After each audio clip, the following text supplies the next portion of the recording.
একটা কথা, বিয়ে নাকি হয়ে গেছে, সকাল থেকে দেখতেছি আমি বিয়ে নাকি হয়ে গেছে।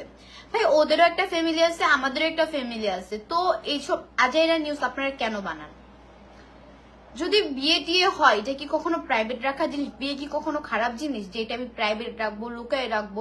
লুকিয়ে মানুষ কোনো দিন কোনো কিছু রাখতে পারে না, এটা অবশ্যই পাবলিশ হয় কোনো না কোনো ভাবে। আপনারা তো অবশ্যই জানেন যে সত্য কখনো চাপা থাকে না।